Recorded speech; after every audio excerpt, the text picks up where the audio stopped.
Hello YouTube. This is going to be a 3-part series on how I'm going to make a biodigester or mini biodigester on the cheap, because I'm a college student, so there's homeless people with more money than me, so kind of sad. So this is going to be a first part of the 3-part series. Now, biodigester, in case you're wondering, is something that basically turns food waste into methane gas, which you can burn and use for, your cooking. Some people run generators on it. Pretty much anything you'd want to burn and use propane on, you should be able to use methane on, which is pretty cool. And in theory, you can make as much as you want of it for free if this all works.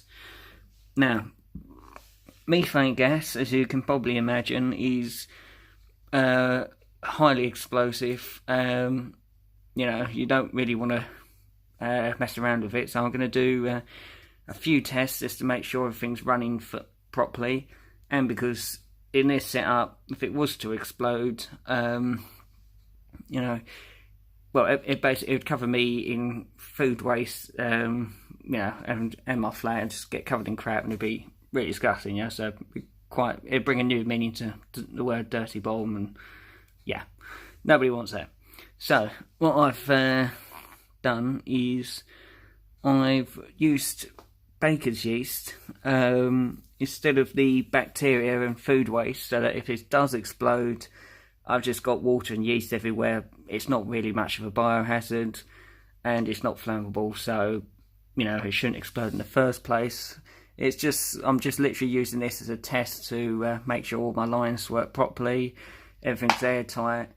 You can probably see it bubbling away in there. All hopefully working nicely. That will produce carbon dioxide, which will go up through this line into here.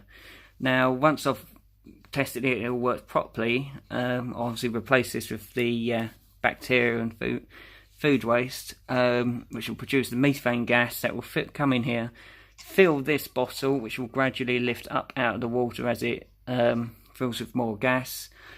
And it also prevents anything nasty to happen. So for example, if there's a flashback, it would go into this bottle, and instead of turning it into a bomb, it will just turn it into a rocket. It'll fly up into the air, hopefully not hit me in the face, and that'll be the end of that. I won't have to worry about that too much. I have got some of the hose underwater as well, just to make sure that if there was anything go wrong, it's not going to come into this one. Just to limit it as best I can. Hope that's the current setup. I'm going to use this to so I can get the gas out when I want to, for various tests. Hopefully this is all going to work well.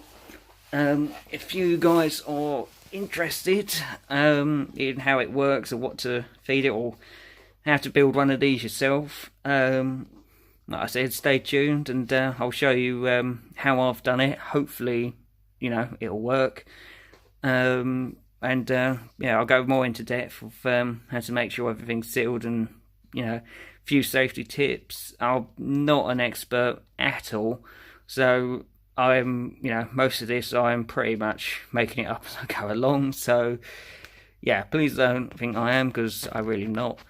But hopefully this will all work. And in case you're wondering, the bacteria that will be in this, potentially, obviously it's about as harmful as any food you leave out. So obviously, if you do anything like this at home, you've got to wash your hands, wear gloves, that sort of jazz.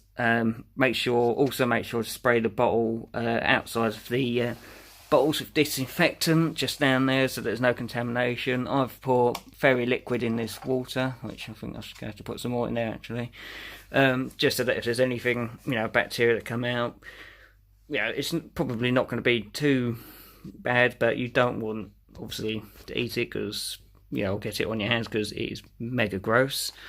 So yeah, stay tuned for the hopefully tomorrow, and I'll show you exactly how to feed it, and we'll go from there. Thanks for watching. Bye.